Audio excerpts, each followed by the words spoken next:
Let's first check a few NumPy array attributes. And for that, we have created a few arrays and assigned into variables.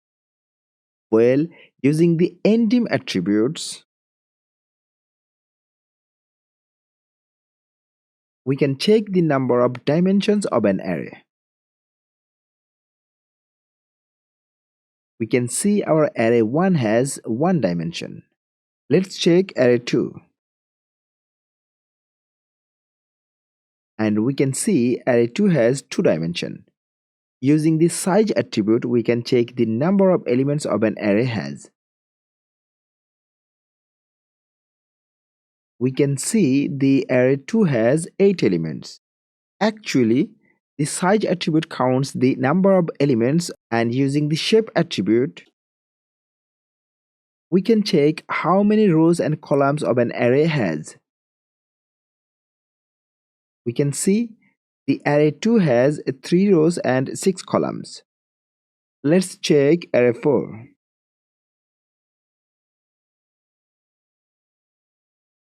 And we can see array 4 has shape 4 by 5.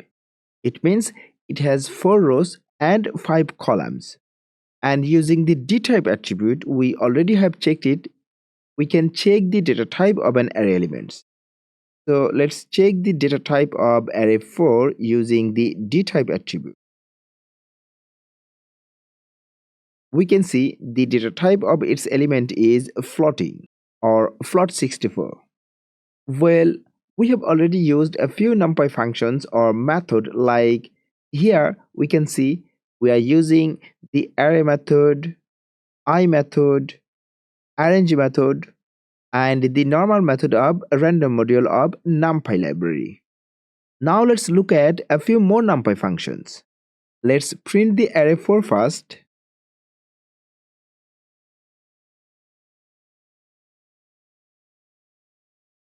We can see the array 4 has random elements, and we can sort these elements using the sort method.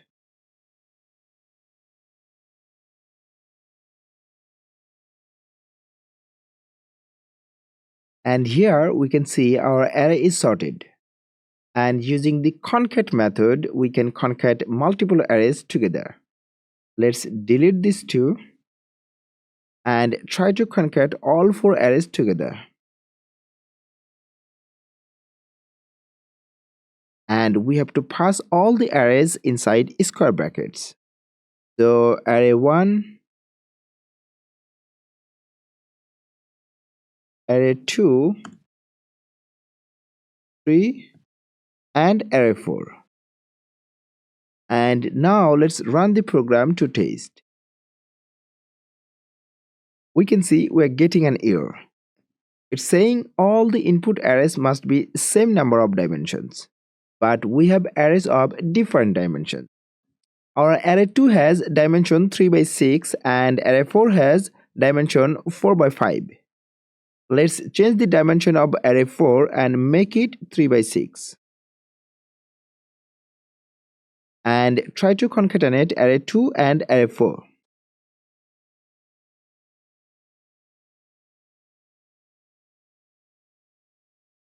And we can see our array 2 and array 4 is concatenated together. Well, using the split method, we can split one array into multiple arrays. Let's increase the range of the array 3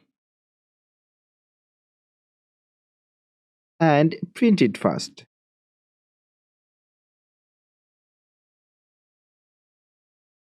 And now let's try to split this array, the array 3. The split method takes array at its first param and indexes at its second param inside square brackets. And here we can specify indexes for every arrays. Like we can say create an array and take up to index 3 for the first array, and take index up to 5 for second array, and let's not pass anything here. Let's say take rest of the indexes for array number 3. Now let's run the program to test. And we can see our array is splitted into 3 arrays. The first array has taken the elements up to index 3. The second array has taken elements up to index 5, and it has taken from index 3 up to index 5. And the third array has taken all the elements from index 5 till end. Well, we can get the minimum value amongst the array elements using the min method.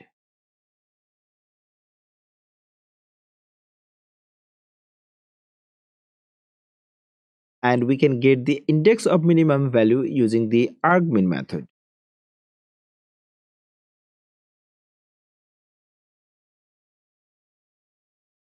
In the same way, we can get the maximum value amongst the array elements using the max method. And we can get the index of maximum value using the argmax method. That's all about the numpy array methods for now. We will learn about indexing and slicing in the next lesson.